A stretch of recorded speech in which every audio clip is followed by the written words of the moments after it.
আজকে আশ্চর্য হয়ে যাবেন, নাসা যারা পৃথিবীকে নিয়ে গবেষণা করে, এই নাসার ছবিতে রাতের দৃশ্যে মহাকাশ থেকে পবিত্র কাবা ঘরকে দেখা গেছে। আল্লাহু আকবার বলেন। 400 কিলোমিটারের বেশি দূর থেকে তারা একটা ছবি তুলেছেন, সেখান থেকে একটা সুন্দর আলো দেখতে পাইলেন। ওই আলোকে তারা সন্ধান করতে করতে এসে দেখলেন এটা চতুর্দিকে পাহাড়ে ঘেরা আল্লাহর সেই পবিত্র বাইতুল্লাহ ঘর, মসজিদুল হারাম। বলুন আল্লাহু আকবার। পবিত্র বাইতুল্লাহ মক্কা শরীফ 400 কিলোমিটার দূরে থেকে তারা দেখতেছেন পৃথিবীতে একটা সুন্দর আলো দেখা যায়। আলো, মহাকাশ গবেষক যারা, তারা তাদের ছবিটা প্রকাশ করেছেন আর তারা লিখেছেন আল্লাহর কত শক্তি, সুবহানাল্লাহ। 400 কিলোমিটার দূরে থেকেও পবিত্র বাইতুল্লাহকে কি সুন্দর জ্বলতেছে টিমটিম আলোর মতো। 400 কিলোমিটার দূরে থেকে তারা ছবি উঠাইছে, সেই ছবিতে বাইতুল্লাহ ধরা দিয়েছে, সুবহানাল্লাহ। তাহলে বলেন তো আমাদের আল্লাহ আছে না নাই? বিশ্বাস করতে সমস্যা আছে? যে সমস্ত নাস্তিক বেঈমানেরা আল্লাহ খুঁজে পায় না, ওরা তো এরকম একটা ছবি দেখেও হেদায়েত আল্লাহ জুটাইয়া দেয়। কথা বলে ঠিক কিনা? এই মহাকাশ নিয়ে যারাই গবেষণা করে অধিকাংশ বিজ্ঞানী কালেমা পড়ে মুসলমান হচ্ছে। কথা বলে ঠিক কিনা? আল্লাহু আকবার বলেন। আমার আল্লাহ রাব্বুল আলামিন বলেন, ইন্নাল্লাযীনা ক্বালু রাব্বুনাল্লাহু সুম্মাস্তাকামু তাতানাজ্জালু আলাইহিমুল মালাইকাতু আল্লা তাখাফু ওয়া লা তাহজানু ওয়া আবশিরু বিল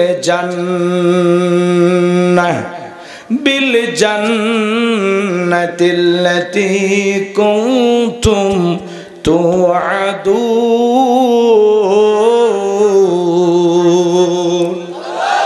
আরেকটু জোরে বলুন আল্লাহু আকবার।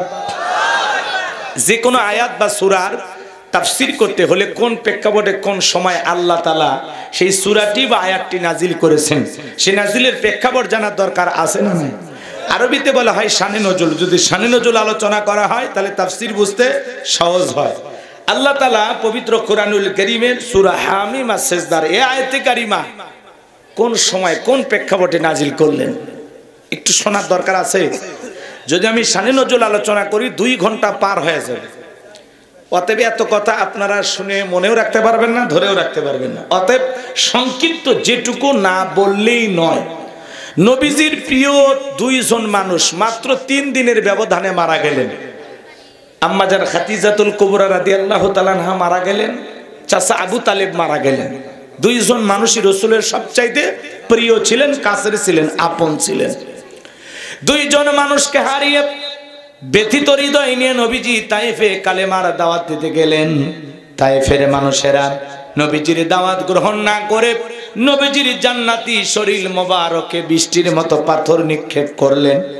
নবীজি জ্ঞান হারিয়ে ফেললেন। যায়েদ বিন হারেসা বলেন, নবীজির শরীর থেকে আমি পাথরগুলো সরায় ফেললাম।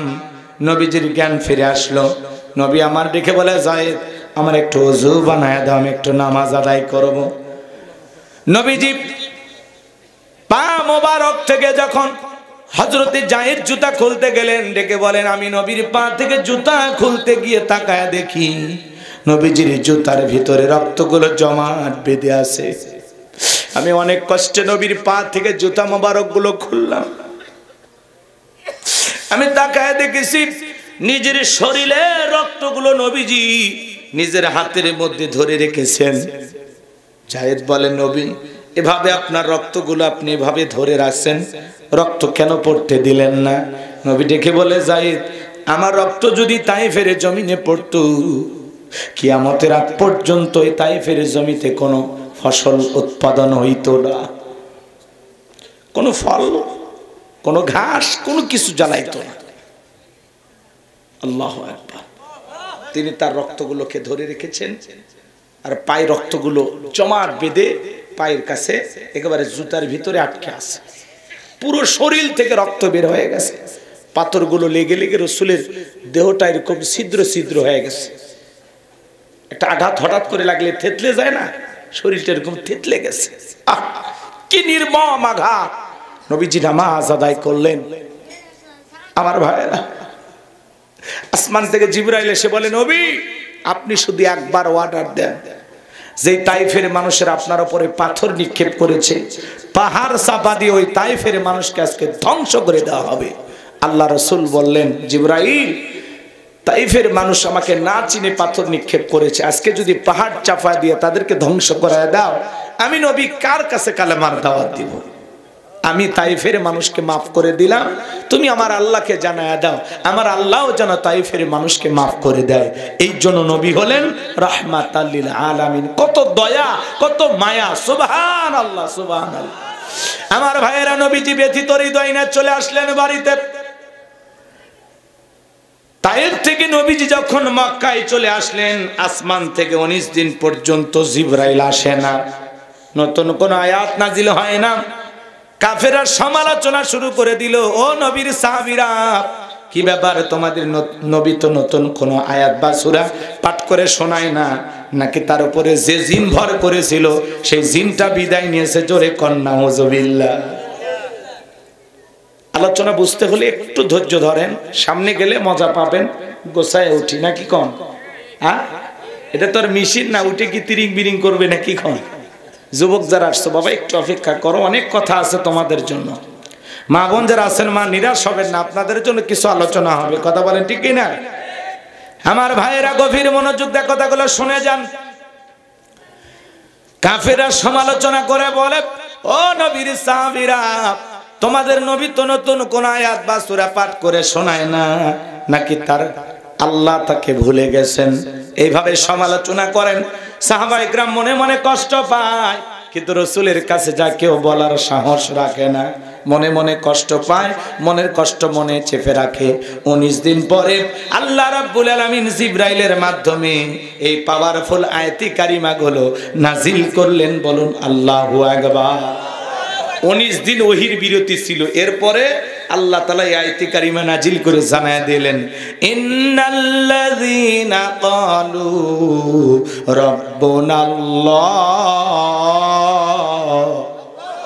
আল্লাহ ডেকে বলেন, নিশ্চয়ই যারা বলে আমাদের রব আল্লাহ, সুম্মাস্তাকামু, এই কথার উপরে যারা ইস্তেকামাত থাকে, অবিচল অটল থাকে, তাতানাজ্জালু আলাইহিমুল মালাইকা, আসমান থেকে তাদের উপরে ফেরেশতা নাজিল হয়। ফেরেশতা নাজিল হয় 3 সময়। ফেরেশতা এসে বলে, আল্লাহ তাখাফু, ভয় পেও না, ওয়ালা তাহজানু, চিন্তা করো না, ওয়া আবশিরু বিল জান্নাতিল্লাতী কুনতুম তুআদুন। তোমাদেরকে যে জান্নাতের প্রতিশ্রুতি দেওয়া হয়েছে, যে জান্নাতের ওয়াদা দেওয়া হয়েছে, সেই জান্নাত পেয়ে তোমরা আনন্দিত হও, সেই জান্নাত তোমরা গ্রহণ করো। বলুন সুবহানাল্লাহ। এটা হলো আয়াতের সরল অনুবাদ। এইবার চলুন আমরা মূল তাফসিরে যাই। কষ্ট হচ্ছে? আল্লাহ কি বলেন? ইন্নাল্লাযীনা ক্বালু রাব্বুনাল্লাহ, নিশ্চয়ই যারা বলে আমাদের রব আল্লাহ, এই কথার উপরে যারা সুম্মাস্তাকামু, ইস্তেকামাত থাকে, দৃঢ় থাকে, মজবুত থাকে। আপনাদের এলাকায় রাস্তা আছে বাজান, এই রাস্তার ধার দিয়ে আপনারা 2 গাছ লাগান, গাছ লাগান, কথা কয় না? 2 ধার দিয়ে গাছ লাগান না? যখন ঝড় আসে, আইলা, নার্গিস, হুদহুদ, সনি, ফনি, মিগজাউন, ডানা, মিথিলি, এই যে নানান ধরনের ঘূর্ণিঝড় যখন আবিষ্কার হয়, দেখবেন ওই ঝড় তুফানে রাস্তার গাছগুলো ভেঙে তছনছ হয়ে রাস্তার উপরে পড়ে আছে। কথা বলেন ঠিক কিনা? আবার কিছু গাছ দেখবেন মজবুত ভাবে শিকড় নিয়ে দাঁড়িয়ে আছে। এর নাম হলো সুম্মাস্তাকামু, ইস্তেকামাত থাকা, অবিচল অটল থাকা, দৃঢ় থাকা, মজবুত থাকা। আপনি যখন বলবেন আল্লাহ আমার রব, আমি সেই রবের গোলাম, এই কথার উপরে টিকে থাকতে গেলে আপনার উপরে মামলা আসবে, হামলা আসবে, নির্যাতন আসবে, জেল জুলুম আসবে। হাজারো নির্যাতন জুলুম ইমানদার মুসলমানেরা সহ্য করবে। মুসলমানদেরকে যদি ফাঁসির দড়িতেও ঝুলানো হয়, এরপরে মুসলমানেরা কখনো বাতিল জালেমের কাছে মাথা নত করবে না, করবে না। কথা বলেন ঠিক কিনা? মুসলমান কাপুরুষের জাতি নয়, মুসলমান বীরের জাতি। মুসলমানেরা রবের গোলামি করতে গিয়ে হাসতে হাসতে জীবন দিতে রাজি, কিন্তু কোন জালেমের কাছে মাথা নত করবে? আপনি কি মনে করেন কি মনে করেন জান্নাত মামুর বাড়ির ডাল গেলে এক ডাবু খাইতে দেবে? কথা কয় না গো। জান্নাতে যেতে গেলে কি বলেন, পরীক্ষা দেওয়া লাগবে না? কথা বলেন না কেন? পরীক্ষা দেওয়া লাগবে কি না? এই পৃথিবীর জমিনে যত নবী রাসূলদের আগমন ঘটেছে তারা কি পরীক্ষা দেয় নাই? পরীক্ষা দিয়েছে। এই জন্য আল্লাহ রাব্বুল আলামিন বলেন, আহাসিবান নাসু আইয়ুতরাকু আইয়াকুলু আমান্না ওয়া হুম লা ইফতানুন। আল্লাহ বলেন, মানুষেরা কি মনে করেছে ঈমান এনেছে কথা বললেই তাদেরকে ছেড়ে দেওয়া হবে, তাদের কি পরীক্ষা করা হবে না? পরীক্ষা ছাড়া আপনার ভাগ্যে জান্নাত জুটবে না। যদি নিজেকে ইমানদার মুসলমান দাবি করেন, আপনাকে পরীক্ষা দিয়ে উত্তীর্ণ হয়েই জান্নাতে যাওয়া লাগবে। কথা বলেন ঠিক কিনা? সুম্মাস্তাকামু, ইস্তেকামাত থাকা লাগবে, দৃঢ় থাকা লাগবে। হাজারো বাতিলের আঘাত আসবে, হাজারো জেল জুলুম নির্যাতন আসবে, হাজারো অপবাদ আসবে, হাজারো ধাক্কা আসবে, আপনাকে দাঁড়িয়েই থাকা লাগবে যে আল্লাহ আমার রব, আমি সেই রবের গোলাম। সামনে মিছিল, পুলিশ ধরে নিয়ে যাচ্ছে, কয় তাহলে আজকে মিছিলে যাওয়ার দরকার নেই। কথা কন। কয় সামনে দাড়ি টুপিওয়ালা দেখলেই ধরতেছে, সেলুনের জায়গা আপাতত দাড়ি কেটে দিয়ে। এই ঈমান নিয়ে যান না? কথা কন না কে? এই ঈমান নিয়ে যান না? জান্নাতে যেতে হলে কেমন ঈমান লাগবে একটু অপেক্ষা করেন। কষ্ট হচ্ছে নাকি আপনাদের? তাহলে ভাইয়েরা আমার, গভীর মনোযোগ দিয়ে কথাগুলো শুনবেন বাজান। তাহলে আল্লাহ রাব্বুল আলামিন বলেন, ইন্নাল্লাযীনা ক্বালু রাব্বুনাল্লাহ, নিশ্চয় যারা বলে আমাদের রব আল্লাহ। ও সিরাজগঞ্জের ক্ষুদ্র মাটিয়ার বেলকুচির মুসলমানেরা ডান হাতটা তুলে শাহাদত আঙ্গুলি দ্বারা আসমানের দিকে ইশারা করে চিৎকার মেরে বলেন তো আমাদের রব কে? আর একটু জোরে বলে ভালোবেসে ডাক দেন আল্লাহ। সবাই জোরে বলেন আল্লাহ, আল্লাহ, আল্লাহু আকবার। হাত নামান। এই যে আল্লাহ আল্লাহ বলে ডাক দিলাম, আমাদের আল্লাহ খুশি না বেজার? দুনিয়াতে যদি বাবাকে ডাক দেন, ও বাবা বাবা বাবা, বাবা রাগান্বিত হয়ে বলে, এই অত বাবা বাবা করিস কেন, তোর কি মরণের বিগের উঠছে? যদি মাকে ডাক দেন, মা, ও মা, মা, মা কত মিয়া মিয়া করিস কেন, বিয়ে দিলে তুই বাচ্চার বাবা হবি, মিয়া মিয়া শালি নাই, কি হয়েছে তোর, অত মা মা করিস কে? কি বলেন, রাগ করে না? আপনি বিশ্বাস না হলে যান 50 বার মা ডাক দেন, আপনার মা যদি রাগ না করে আমার এসে কই। কথা কি বুঝাইতে পারলাম? দুনিয়াতে যদি অতিরিক্ত বাবাকে বাবা বাবা বাবা বলে ডাক দেন, বাবা রাগান্বিত হয়। যদি মাকে ডাক দেন মা মা, মাও রাগান্বিত হয়। কিন্তু এমন এক সৃষ্টিকর্তা, এমন এক আল্লাহ পেয়েছি, কোটি কোটি বার ডাক দিলেও বিরক্ত হন না যিনি, তিনি কে? যত ডাকবেন বেশি তত আল্লাহর প্রিয় হতে পারবেন। গভীর মনোযোগ দিয়ে কথাগুলো শুনবেন বাজান। রুহের জগতে আল্লাহ রাব্বুল আলামিন আপনাকে আমাকে প্রশ্ন করলেন, আলাস্তু বিরব্বিকুম, আমি কি তোমাদের রব নই? আমরা সেদিন সবাই জবাব দিয়ে বললাম, ক্বালু বালা, অবশ্যই আপনি আমাদের রব। এই পৃথিবীর জমিন আসার পরে আল্লাহ রাব্বুল আলামিন সর্বপ্রথম যে ওহী নাজিল করলেন, ইকরা বিসমি রাব্বিকাল্লাযী খলাক, পরে তোমার রবের নামে যিনি তোমাদের সৃষ্টি করেছেন। এই রবের জ্ঞান শিক্ষা দেওয়া হয় কোথায়? স্কুল কলেজ নাকি মাদ্রাসায়? কথা বলেন। কত ছেলে প্রাইমারিতে পড়াশোনা করে, স্কুলের ব্যাগ কাঁধে ঝুলানো আছে, রাস্তার মধ্যে দাঁড়িয়ে থেকে পেশাব করে আর লেখে। জিজ্ঞাসা করলো, বাবা কই পড়ো? কয় প্রাইমারিতে। তো তোমাদের ওখানে কি পেশাব করা আদব কায়দা শেখানো হয় না? বলতেছে, হুজুর সেই কথা বলতেছেন, প্রাইমারি পেশাবখানা যা দেখি সারি তাইদারে থেকে পেশাব করে। তার মানে যেমন দেখতেছে তেমন শিখতেছে। কথা বলেন ঠিক কিনা? আর ছোট ছোট মাদ্রাসার বাচ্চারা বৈশা বৈশা পেশাব করে, কি সুন্দর ঢেলে গুলো ব্যবহার করে। বাড়িতে যা মাকে সালাম দেয়, বাবাকে সালাম দেয়। ওস্তাদ বলেছে, বাবা পেশাব থেকে পবিত্রতা অর্জন করবা। কারণ কি, এদিক খেয়াল করেন, কবরের ভিতরে কিছু মানুষের শুধু আযাব হবে এই একটা অপরাধের কারণে। যারা পেশাব থেকে পবিত্রতা অর্জন করে না, তাদের কবরের ভিতরে শাস্তি হবে। কি হবে? কবরে আযাব হবে শুধুমাত্র পেশাব থেকে পবিত্র না হওয়ার কারণে। কথা কি বুঝছে? আপনি 30-40 বছর বয়স, পেশাব করে আস্তে করে উঠে যাচ্ছেন, পানিও নেন না, টিস্যু নেন না, মাটিও নেন না, আছে না নাই? কত ছেলে কলেজে পড়াশোনা করে, পালসার গাড়ি না ঘোরাফেরা করে, রাস্তার মধ্যে গাড়িটা ব্রেক করে টান দিয়া, কথা বোঝে না? সেন্টার টান দিয়ে কুকুরের মতো দাঁড়িয়ে থেকে পেশাব করে, বসেও না। এরকম ডিজিটাল অভদ্র আছে না নাই? মনে রাখবেন বাজান, পেশাব করে এরকম দাঁড়ায় পেশাব করে। ওরা পাইছে কুকুরের স্বভাব, কুকুরও দাঁড়ায় পেশাব করে, দুপা মুসলমানও দাঁড়ায় পেশাব করে। কথা কন, খালি পায়ের মধ্যে পার্থক্য, স্বভাব একই। কুকুরও পেশাব করে পানি নেয় না, ওই মানবরূপী মানুষটা আছে না, আস্তে করে ওই জায়গায় রেখে দেয়, টক টক করে পেশাব করে প্যান্টটা মাখে যায়, কিছুক্ষণ পরে সুগন্ধি বের হয়। কি কম? এই ছেলে, কি হয়েছে তোমার? পেশাব করে পানি নিচ্ছ না কেন? নিচ্ছ না কি হয়েছে? কত যুবক আসে সেলফি দিয়ে, হুজুর আমি আপনার সেই ভক্ত। এই ভক্ত পরে আগে 2 রাকাত নামাজ পড় আমার সাথে। কয় হুজুর শরীর ঠিক নাই। আমি তখন বলি এটা তো মহিলাদের সমস্যা, কবে পুরুষের পার হলো? কুচু এই সমস্যা সেই সমস্যা না হুজুর, পেশাব করে পানি নেইনি। ডাইরেক্ট কথা। এটা কোনো মুসলমান বলতে পারে? পেশাব করে আপনি কেন পানি নেননি? এই দুনিয়া কি মরুভূমি হয়ে গেছে যে পানি খুঁজে পাচ্ছেন না?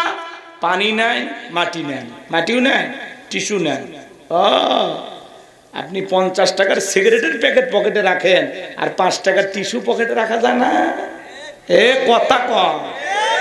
এরকম মুসলমান আছে না? না, ব্যঞ্জন নিয়ে ঘরে, ব্যঞ্জন, আর পকেটে তো একটা টিস্যু নেই, পেশাব করে দেন না, টিস্যু নিবি ওইটাও নেই।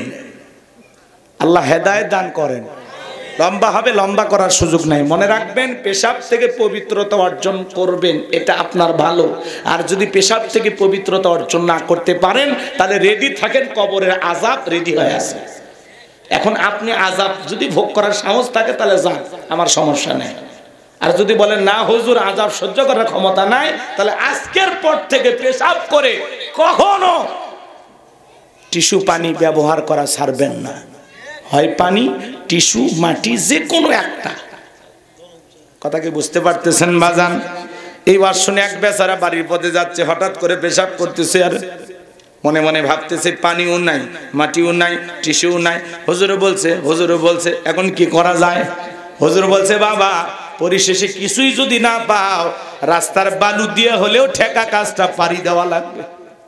রাস্তার অন্ধকারের মধ্যে বালু জড়ায় যখন জায়গা মতো যেতে, বাবা কিছু ছিল, লাল পিঁপড়ে ইঞ্জেকশন দেওয়া শুরু করছে। এই জন্য রাগ করে বলতেছে আমি এই জন্য তো হুজুরদের দেখতে পারি না। আসলে কি দোষ হুজুরের নাকি আর আমলের? কথা কন নাকি আপনারা? এজন্য ভাইয়েরা আমার, আমি যে কথা বলতে চাচ্ছিলাম, সন্তানকে যদি মানুষের মতো মানুষ বানাতে চান, আদব আখলাক চরিত্রবান, নামাজি, নেককার, তাহলে মাদ্রাসায় পড়ানো ছাড়া বিকল্প কোনো রাস্তা খোলা নাই। কথা বলেন ঠিক কি না?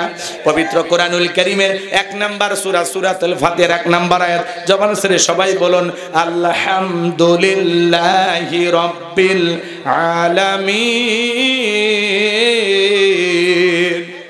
সমস্ত প্রশংসা, যাবতীয় প্রশংসার একমাত্র মালিক তিনি, সৃষ্টিকুলের রব, আমাদের প্রতিপালক, আমাদের আল্লাহ যিনি। এই আয়াতের ভিতরে রব শব্দ আছে না নাই? এরপরে আপনি আমি যখন রুকুতে চলে গেলাম, কি তাসবিহ পাঠ করলাম? সুবহান রাব্বিয়াল আযীম, সুবহান রাব্বিয়াল আযীম। রব শব্দ আছে না নাই? রুকু হতে দাঁড়ানোর সময় কি বলেন? সামিআল্লাহু লিমান হামিদা, রব্বানা লাকাল হামদ। রব শব্দ আছে না না? এরপরে যখন মাথাটা নত করলেন, সিজদায় লুটিয়ে পড়লেন, কি বলেন? সুবহান রাব্বিয়াল আ'লা, সুবহান রাব্বিয়াল আ'লা। রব শব্দ আছে না নাই? অনেকে ফিসফিস করে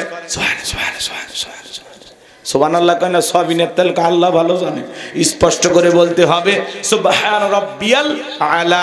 এরপরে যখন বাজান নামাজের সালাম ফিরানোর পরে আল্লাহর কাছে হাত তুলে আপনারা কি দোয়া করেন? রব্বানা আতিনা ফিদ দুনিয়া হাসানাতাও ওয়া ফিল আখিরাতি হাসানাতাও ওয়া কিনা আযাবান নার। সূরা বাকারা 208 নম্বর আয়াত। আল্লাহর কাছে ডেকে বললাম, হে আমাদের রব, আমাদেরকে দুনিয়ার কল্যাণ দান করো, আখিরাতের কল্যাণ দান করো, ওই কঠিন জাহান্নামের আগুন থেকে আমাদের মুক্তি দাও। ইহকাল পরকালের কল্যাণ দেওয়ার মালিক কে? জাহান্নামের আগুন থেকে বাঁচানোর মালিক কে? এ ভাই, কি হয়েছে আপনারা এরকম অস্থির কে? বসেন তো, 12:30 বাজছে। 12:30টার পরে যদি ওয়াজ ভালো না লাগে তারপরে উঠবেন। এই চাচা, ও চাচা, কই যাইবারে? খুব পেশাব লাগছে। হ্যাঁ, আপনাদের এলাকায় ডায়াবেটিসের রোগী বেশি নাকি? ওরা বসা করেন না, পরিবেশ নষ্ট করেন। একটু বসেন, 12:30টার পরে কথা হবে। আমি জিজ্ঞাসা করব যে ভাই ওর শুনবেন না দোয়া করব, ঠিক আছে? একটু অপেক্ষা করেন। একটা রব শব্দকে বুঝাইতে গেলে জানেন, আমাকে যদি 5 দিন সময় দেন, এই 5 দিনও তাফসির করে শেষ হবে না। তা আপনারা তো তাফসির শুনবেন না, বুঝছি, কিচ্ছা কাহিনী একটু শুনবেন, তাই তো? একটু অপেক্ষা করেন, ওইটাও আছে, ওইটাও আছে। রাগ করতেছেন? এই ঘটনা বুঝাইতে গিয়ে আমি একটু হলে একটা ঘটনা টানবো, রাগ করতেছেন? সম্মানিত ভাইয়েরা আমার, দিল দিয়া কথাগুলো বোঝার চেষ্টা করবেন বাজান। জীবনের পরতে পরতে সব জায়গায় রব। আপনি আমি যেদিন মারা যাব, মসজিদের মাইকে যেদিন এলান জারি হবে, এই গ্রামের মুখ ব্যক্তি বেঁচে নাই, ইন্না লিল্লাহি ওয়া ইন্না ইলাইহি রাজিউন।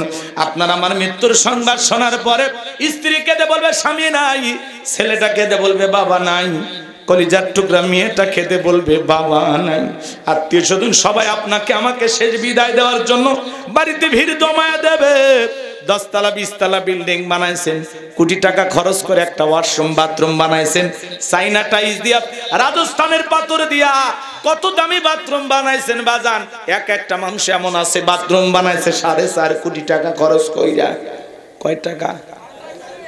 একটা ধনী বানাইছে 4.5 কোটি টাকা খরচ কইরা। বলেন তো বাজান, তার জীবনের শেষ গোসল কি ওই বাথরুমে হবে? আপনার দামি বিল্ডিং থেকে নামাইয়া চকির উপরে শোয়াইয়া দেখে রঙিন পোশাক খুইলা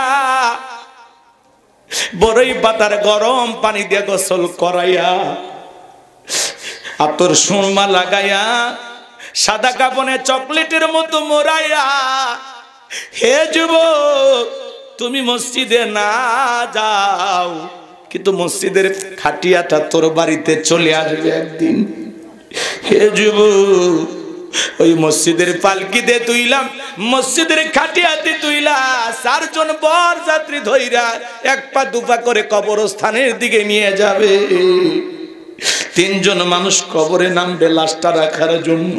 মনে হবে এরাই বুঝি আমার সাথী, কিন্তু না না, কবরে লাশটা রেখে একে সবাই উঠে আসবে। কেবলা মুখটা করে বাঁশির বিছানা বিছায়া দিবে বাজার, কবরের উপরে বাঁশগুলো বিছায়া দেবে, এরপরে চাটাই ফেলে দেবে, মাটির চাপা দিয়া দেবে, কবরটা হয়ে যাবে ঘোর অন্ধকার। আপনার ছেলে চলে আসবে, বন্ধু বান্ধব চলে আসবে, ওদের পায়ের আওয়াজ আপনি শুনতে পাবেন।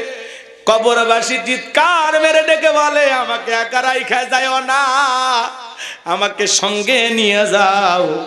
কবরে থাকা ব্যক্তির চিৎকার দুনিয়ার কেউ শুনতে পাবে না। আমার নবী বলেন যে কবরে চলে গেল, তার চাইতে অসহায় আর কেউ নাই রে বাজান। এই জন্য আল্লাহ রাসূল বলেন, ক্বালা রাসূলুল্লাহি সাল্লাল্লাহু আলাইহি ওয়াসাল্লাম, ইন্নামাল কুবুরু রাউযাতুম মিন রিয়াদিল জান্নাহ আও হুফরাতুম মিন হুফারিন নার, রাহু তিরমিজি। আল্লাহ রাসূল বলেন, যে ব্যক্তির আমল ভালো, মৃত্যুর সঙ্গে সঙ্গে আল্লাহ তাআলা তার কবরটাকে জান্নাতের বাগান বানায়া দিবেন। বলুন সুবহানাল্লাহ। আল্লাহ বলেন, আল্লাহ রাসূল বলেন, আও হুফরাতুম মিন হুফারিন নার, রাহু তিরমিজি। যে ব্যক্তির আমল খারাপ, মৃত্যুর সঙ্গে সঙ্গে আল্লাহ তাআলা তার কবরটাকে জাহান্নামের আগুনের গর্ত বানায় দিবেন। একবার যদি কারো কবর জাহান্নামের আগুনের গর্ত হয়ে যায়, এ বাজান একবার যদি কারো দেহে জাহান্নামের আগুন লেগে যায়, মনে হয় কলিজাটা পুরে ছাই হয়ে যাবে। ইন্নাহা সাআত মুস্তাকাররা ওয়া মুকামা, নিশ্চয় আবাসস্থল হিসাবে, বসতির জায়গা হিসাবে ওই জাহান্নাম কত না নিকৃষ্টতম একটা স্থান। জাহান্নাম সুখের জায়গা না, ওইটা হলো যন্ত্রণার কারখানা। এ তরুণ যুবকেরা, কবরে লাশটা রেখে সবাই যখন চলে আসবে, আল্লাহ রাসূল বলেছেন দাজ্জালের ফিতনার চাইতেও বড় ফিতনা হলো কবরের ফিতনা। কবরে এমন ফেরেশতা আছে, চোখে দেখে না, কানে শোনে না,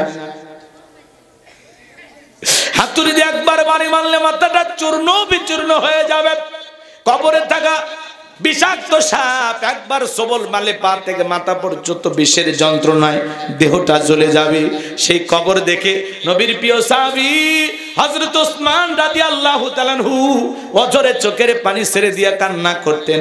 মাঝে মাঝে কবরের পাশে হযরত ওসমান অজ্ঞান হয়ে পড়ে যেতেন। সাহাবীরা বলেন, ভাই ওসমান, আপনি জান্নাতের সার্টিফিকেট প্রাপ্ত সাহাবী, তাও কবর দেখে কেন কান্নাকাটি করেন? হযরত ওসমান ডেকে বলেন, এই কবর হলো প্রত্যেকটা মানুষের প্রথম ঘাঁটি, প্রথম স্টেশন, প্রথম মঞ্জিল। এই কবরে তিনটি প্রশ্ন করা হবে, যে সঠিক উত্তর দিতে পারবে তার মিজান ফুলসিরাতে কোনো টেনশন নাই, যে উত্তর দিতে পারবে না তার আর বাঁচার কোনো উপায় নাই। ওই কবরের ভিতরে আপনাকে আমাকে এক নাম্বার প্রশ্ন করা হবে, মার রব্বুকা, তোমার রব কি? প্রশ্নের ভিতরে রব শব্দ আছে না? না। কষ্ট পাচ্ছেন আপনারা? হৃদয়ের কান পেতে কথাগুলো শুনে যান বাজান। তাহলে কবরের এক নাম্বার প্রশ্ন, মার রব্বুকা, তোমার রব কি? এই দুনিয়ার জমিনে যারা রবের গোলামি করেছে, এক আল্লাহর ইবাদত করেছে, বলেন তো বাজান, যারা নিয়মিত অফিস করে তারাই তো বসকে জানে। কথা কন না কেন? যারা অফিস করে, নিয়মিত চাকরি করে, তারা বসের নাম জানে না? হ্যাঁ, আমাদের বসকে। যারা নিয়মিত আল্লাহর গোলামি করে, 5 ওয়াক্ত সালাত আদায় করে, বাজান, আমাদের পরিচয় হলো আমরা আল্লাহর গোলাম। ওমা খলাকতুল জিন্না ওয়াল ইনসা ইল্লা লিয়াবুদুন, আমি মানব জাতি আর জিন জাতিকে সৃষ্টি করেছি আমার দাসত্ব আর গোলামি করার জন্য, আমার ইবাদত করার জন্য। মানুষকে আল্লাহ তাআলা আর একটা স্পেশাল পাওয়ার দিয়েছেন, যেটার জন্য আল্লাহ সৃষ্টি করেছেন। আর একটা দায়িত্ব হলো, আল্লাহ তাআলা আপনাকে আমাকে খলিফা বানাইছেন, মানে আমরা হলাম আল্লাহর প্রতিনিধি। এই দুনিয়াতে আসছি আমরা আল্লাহর প্রতিনিধিত্ব করার জন্য। কথা বলা ঠিক কিনা? মনোযোগ দিয়ে কথাগুলো শুনে যাবেন আমার ভাইয়েরা। তাহলে কবরের এক নাম্বার প্রশ্ন করা হবে, মার রব্বুকা, তোমার রবকে? এই দুনিয়াতে যারা রবের গোলামি করেছে, এক আল্লাহর ইবাদত করেছে, যারা খাঁটি মুমিন, মুত্তাকি, নেককার, আল্লাহওয়ালা আমলের মাধ্যমে যে পৃথিবীর জমিন সফল হতে পেরেছে, তাকে যখন প্রশ্ন করা হবে, মার রব্বুকা, ওই নেককার মুমিন মুত্তাকি আল্লাহর প্রিয় গোলাম জবাব দিয়ে বলবে, রব্বি আল্লাহ, রব্বি আল্লাহ, আমার রব আমার আল্লাহ। আল্লাহু আকবার। আমরা দুনিয়াতে আল্লাহর গোলামি করব, এই গোলামির বেতন হিসাবে আল্লাহ তাআলা আপনাদেরকে আমাদেরকে দেবেন জান্নাত। সুবহানাল্লাহ বলবেন না? গোলামির পুরস্কার বেতন হিসাবে আল্লাহ কি দেবেন? জান্নাত। এই দুনিয়াতে যারাই আল্লাহর গোলামি করবে তাদেরকে আল্লাহ নিয়ামতে ভরা জান্নাত দান করবেন, বলুন সুবহানাল্লাহ। আর বোনাস কি জানেন? বেতন তো পাইলাম, বোনাস লাগবে না? বোনাসটা কি? দিদারে ইলাহি, মাওলা পাকের দিদার। যে আল্লাহ আমাদের বানাইছে, সে আল্লাহরে দেখার ইচ্ছা নাই? কথা কয় না, কথা কয় না। জান্নাতীদের সাথে আল্লাহ তাআলা নিজে সাক্ষাৎ করবেন, বলেন সুবহানাল্লাহ। আকাশের পূর্ণিমার জাতটা দেখতে যেমন সমস্যা হয় না, জান্নাতীরা তেমনি ভাবে আল্লাহকে দেখবে, দেখতে কোনো সমস্যা হবে না, বলুন সুবহানাল্লাহ। কারা কারা নেক আমল করে জান্নাতে যেতে চান? 2 হাত তুলে দেখান। আল্লাহ আমাদেরকে নেক আমল করা তৌফিক দান করেন, জোরে বলেন আমিন। হাত নামান আমার ভাইয়েরা। কিন্তু যারা এই পৃথিবীর জমিনে আল্লাহর গোলামি করবে না, যারা ইবাদত বন্দেগি করবে না, যারা বলে খাও দাও ফুর্তি করো, দুনিয়াটা মস্ত বড়, দুনিয়ার রং তামাশায় যারা মেতেছিল, পাপের সাগরে যারা হাবুডুবু খেয়েছিল, শয়তানের ধোকায় পড়ে ওয়াসওয়াসায় পড়ে যারা মিসগাইড হয়েছিল, ভুল পথে পরিচালিত হয়েছিল, ওই গুনাহগার আল্লাহর অবাধ্য গোলামদেরকে যখন জিজ্ঞাসা করা হবে, মার রব্বুকা, তোমার রবকে, ওরা ফেল ফেল করে তাকিয়ে থাকবে, প্রশ্নের উত্তর দিতে পারবে না। ওরা ফেল ফেল করে তাকিয়ে থাকবে, উত্তর দিতে পারবে না। এই বাজান, কবর কিন্তু জায়গা ভালো না, পাশে কবরস্থান না, কত মানুষ কবরে শুয়ে আছে। এই কবর বড় কঠিন জায়গা, কবর কিন্তু জায়গা ভালো না। কথা বলেন, আমি কি এক লাইন বলবো? কষ্ট হচ্ছে আপনাদের? 6 দিন পরে নখ কষা যাবে, 9 দিন পরে চুল, কবর গাগের সামান নিতে কইরো না কেউ ভুল। কবর জায়গা ভালো নয়, কবর জায়গা ভালো নয়, কবর জায়গা ভালো নয়, আমল দিয়ে কবর গৃহ সাজায়া নিতে হয়। 17 দিনে পেট পেটে শেষ পোকার খাদ্য হবে, 60 দিন পরে গোশ থাকবে না, কঙ্কাল পরে রবে। 90 দিন হাড়গুলি সব, 90 দিনে হাড়গুলি সব আলাদা হয়ে রয়। কবর জায়গা ভালো নয়, কবর জায়গা ভালো নয়। আমল দিয়ে কবর গৃহ সাজিয়ে নিতে হয়। একটাবার কল্পনা করেন, লাশটা কবরে রাখবে, কিছুদিন পরে পেটটা ফুলে উঠবে, ফেটে যাবে, পোকাগুলো কিলবিল করবে, নাক মুখ দিয়ে ঢুকবে, চুল খসে পড়বে, গোস্তগুলো খসে খসে পড়বে। ভাবতে গাটা শিউরে ওঠে, আল্লাহ আমাদের কি হবে, কি হবে। কত মানুষ শত শত বছর পরে কবরগুলো ভাঙ্গা পড়া যায়, দেখবেন কাফনের কাপড় পর্যন্ত পচে না, ময়লা ভরে নেই। ওই যে ঘুঘু মুন্সি কুড়িগ্রামে শোনেন নাই, নদীতে কবর ভেঙে গেছে, যেমন লাশ তেমনই আছে। এই জন্য বাজান, যদি আমলের মেডিসিন নিয়ে কবরে ঘুমাইতে পারেন, নেক আমল করে যাইতে পারেন, আপনার কিছু হবে। আজকে কত মানুষ এই দুনিয়াতে পাগল হয়ে গেছে। কবরের আযাব যে কত কঠিন, কত ভয়ঙ্কর, কবর যে কি আপনাকে কেমনে বুঝাবো।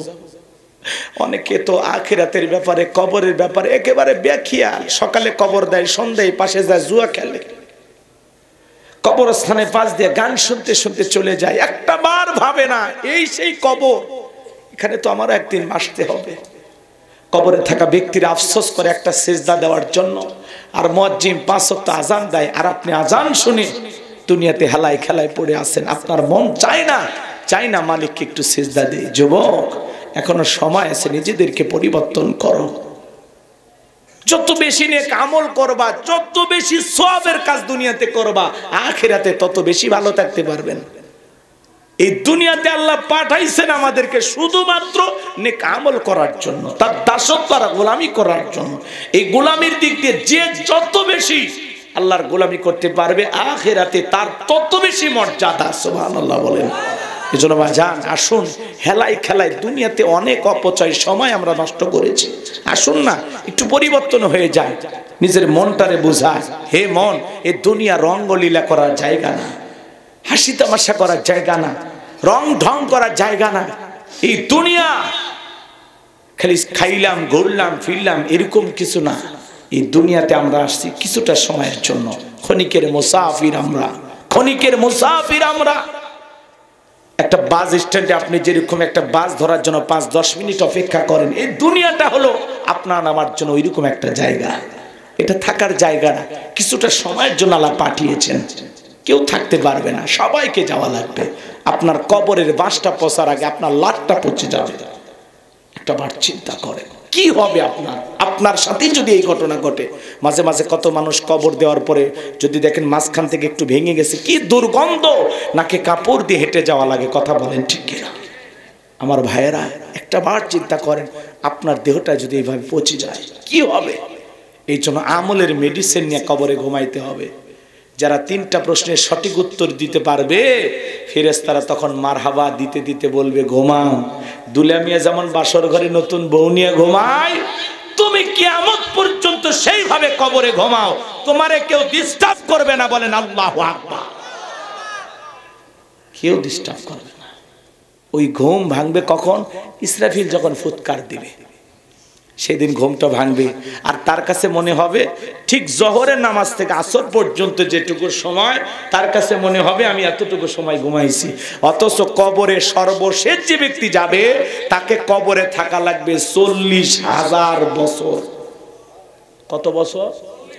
সর্বশেষ যে ব্যক্তি কবরে দাফন করা হবে, সেই ব্যক্তিকে কবরে থাকা লাগবে 40,000 বছর। এই পৃথিবীর জমিনে সবচাইতে বেশি কবরে দীর্ঘ সময় যিনি থাকবেন, তার নাম হলো হাবিল, আদম আলাইহিস সালামের সন্তান। এই হাবিল হলো পৃথিবীতে সবচাইতে বেশি কবরে থাকা ব্যক্তি। মানে তার চাইতে বেশি আর কেউ কবরে থাকতে পারে না, কারণ প্রথম এই পৃথিবীতে তিনি মারা গেছে, তাকে হত্যা করা হয়েছে। ভাই হয়ে ভাইকে হত্যা করছে। ওই ইতিহাস নাই বা বলি, কষ্ট হচ্ছে আপনাদের? তাহলে বাজান, আপনাদের পা দুটো আগায় দেন, আমি দুটো পা ধরে বলে যাই, বাজান এখনো একটু থেমে যান না। অনেক তো হয়েছে জীবনে, অনেক তো অপচয় সময় নষ্ট করছেন, অনেক তো হই হুল্লার করলেন, অনেক তো আড্ডা দিলেন, হইছে না? একটু থামেন, আখিরাতের জন্য একটু কিছু করেন, পরকালের জিন্দেগির জন্য একটু কিছু করে যান। তখন যা হা হুতাশ করে লাভ নাই। আজকের এই গোলাম রব্বানির বয়ান, আলেম ওলামাদের বয়ান ভালো লাগে না। হুজুরা কই গেলে আমলের কথা কয়, হাত তুলে 5 ওয়াক্ত নামাজের কথা কয়। আরে ভাই আমি পড়মো কিনা না পড়মো হুজুরের কে এত দায়ী কেন? এই কথাগুলো বলতেছেন না। আমরা তো আপনাদেরকে জান্নাতে নিয়ে যেতে চাই। আমরা চাই আপনি নেক আমল করে জান্নাতি মানুষ হয়ে মৃত্যুবরণ করেন। যে পায়ে ধরে হাতে ধরে টাকাগুলো চাইতেছি, এই টাকাগুলো যখন কিয়ামতের ময়দানে আপনার আমল নামায় আল্লাহ নেকি বানায়া পাহাড় সম পরিমাণ বানায়া তুলে দেবে, তখন বলবেন আল্লাহ আমি এত ভালো কোচ করি নাই। কই ওই যে একটা মাদ্রাসা ছিল দান করছিল না, কয়েক বস্তা সিমেন্ট দিছো, কিছু রড দিছো, একটু জায়গা দিছো, কিছু টাকা দান করছিল, সেইটা আমি আল্লাহ পাইলে পুষে বড় কইরা তোর আমল নামায় তুলে দিছি। সুবহানাল্লাহ কোন। এই জন্য বাজান, এই দুনিয়াতে যত বেশি আখিরাতের জন্য কাজ করা যায় তত বেশি আপনি লাভবান। আমি কি কথা বুঝাইতে পারলাম? তাহলে কবরের 1 নাম্বার প্রশ্ন, মার রব্বুকা, তোমার রবকে উত্তর দিতে পারবে যারা আল্লাহর নেককার বান্দা যারা, আর উত্তর দিতে পারবে না তারা আল্লাহর গুনাহগার অবাধ্য গোলাম যারা। এখন কোন কাতারে থাকবেন এটা আপনার ইচ্ছা। আল্লাহ যেন আমাদের সবাইকে নেককারদের অন্তর্ভুক্ত করেন। একটু জোরে কোন আমিন।